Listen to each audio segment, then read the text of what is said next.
We are proud to honor today's chief guest, Smith D. Roopa Moudgil, I.P.S, IPG Home Guards. Smith Roopa is household name in Karnataka as she is the first lady I.P.S officer of our state. She is an enviable confluence of beauty, brain and brawn. She was Miss Davanagari. She successfully cleared the I.P.S Civil Service examination and she is admired for her fearless stand against corruption, injustice and unfair practices in the society, particularly among politicians and government servants. Carry on the good work. Madam, we all are with you. When people meet me, generally they are curious to know what it takes to be a police officer. What are the challenges? Are these challenges any different for a woman top cop in a predominantly male-dominated police force? And so on. When people enter the Indian Police Service, the I.P.S, they are starry-eyed and they have Singham-like idealism in mind. But as days roll by and they become part of the system, their idealism waxes and wanes. And the first sign of this is when the officer begins to think in terms of what his political boss wants rather than what the law demands.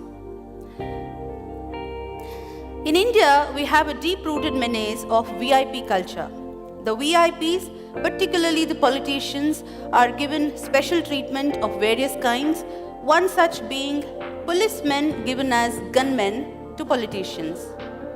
Now, in most of the situations, most of the cases, even when there is no real threat, even when there is no specific threat, gunmen are given as status symbols.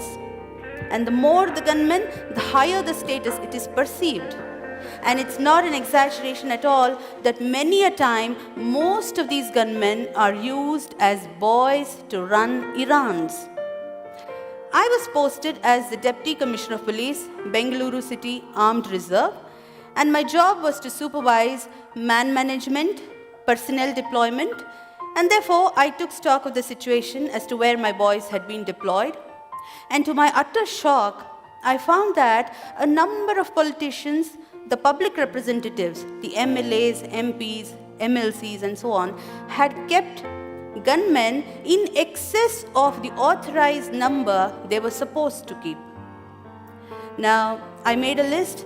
There were 82 politicians who had kept about 216 gunmen in excess of the number they were entitled.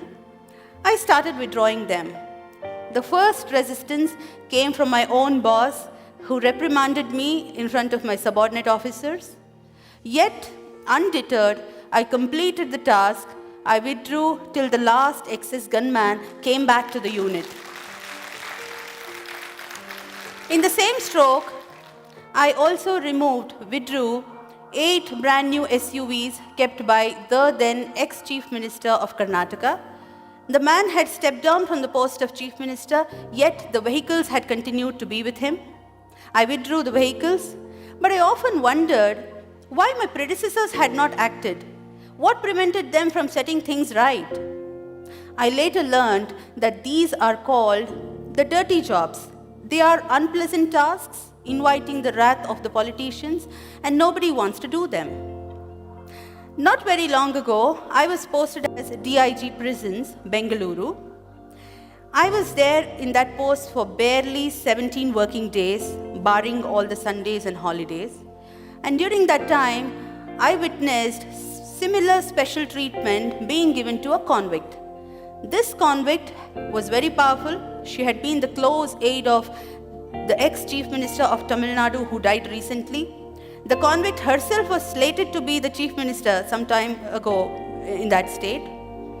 Now, the Supreme Court had convicted her under Corruption Act for possessing disproportionate assets beyond her known sources of income.